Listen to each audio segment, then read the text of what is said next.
আসসালামু আলাইকুম। আসছি না আমি স্কুলে, তো আসার সময় কিন্তু বৃষ্টি ছিল না, এখন যাওয়ার সময় বৃষ্টি ধরছে। এখন বৃষ্টির মধ্যেই হেঁটে হেঁটে যাচ্ছি।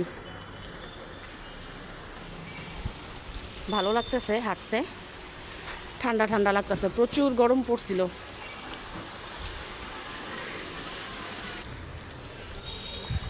শরীরে বৃষ্টির পানি পড়লে হালকা ঠান্ডা ঠান্ডাই লাগে একটু। নাস্তা বানায় নিছি, এখানে যে রুটি বানাইছি, সাদা আটার রুটি আর আলু ভাজি করছি। বৃষ্টিতে তো ভিজা ভিজা আসলাম বাসায়, আইসা আর বৈশা থাকি নেই, নাস্তা বানাই ফেলছি। এখন জায়ানকেও খাওয়াই দিব, আমিও খাবো।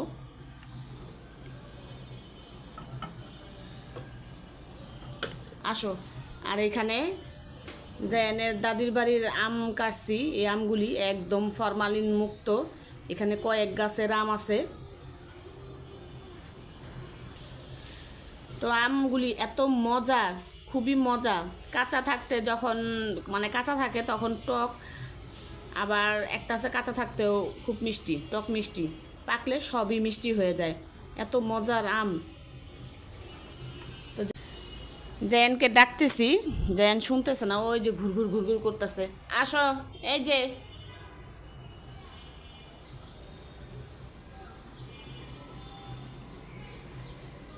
আমার এত পরিমাণ ঠান্ডা লাগছে, তার মধ্যে আবার আজকে বৃষ্টির ছিটা ফোটা পড়ছে, আরও গলাটা বৈশা যাইতেছে মনে হয়।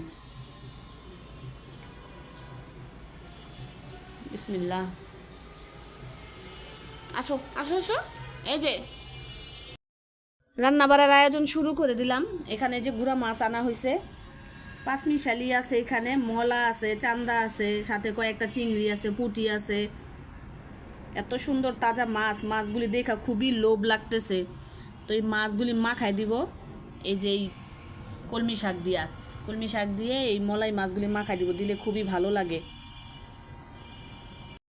গুঁড়া মাছ মাখাটা রাইস কুকারে বসাই দিছি, সাথে কলমি শাকও মাখাই দিছি। এটা হয়ে গেছে, এখন আমি একটু মশলা বেটে নিব, বটো রান্না করব। বটটা কষানো শেষ, আমি এখানে রাইস কুকারে সুন্দর করে কষায় নিছি। এখানে বেরেস্তা কইরা নিতেছি বট বাগারের জন্য, বটটা বাগার দিব। আর এর সাথে আলুও দিয়ে দিব। আলুটা তখন আমি কষানোর সময় দিই নেই, কারণ আলু অনেক নরম, একদম ভাঙ্গা গইলা গইলা যাবে, কারণে আলুটা এই কষানোর সময় দিয়ে দিব, বাগারের সময় দিয়ে দিব। তাহলে ভাজা ভাজাও হবে, আলুও সিদ্ধ হয়ে যাবে। বেরেস্তা লাল হয়ে গেছে, তো বটগুলি আমি এখন দিয়ে দিব।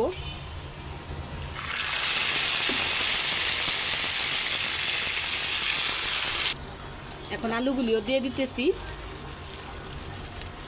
তো এটা আস্তে আস্তে এখন খালি ভাজবো, এর সাথে আলুটাও সিদ্ধ হবে। তো এই গরুর ভুঁড়িটা আস্তে আস্তে ভাজতে হবে, আস্তে আস্তে ভাজবো, আর লাল হবে, একদম কালারটা হবে কালো ভুনার মতো। তো এটা অনেক সময় লাগবে, তো আমি কম আছে এটারে ভাজা ভাজা করব।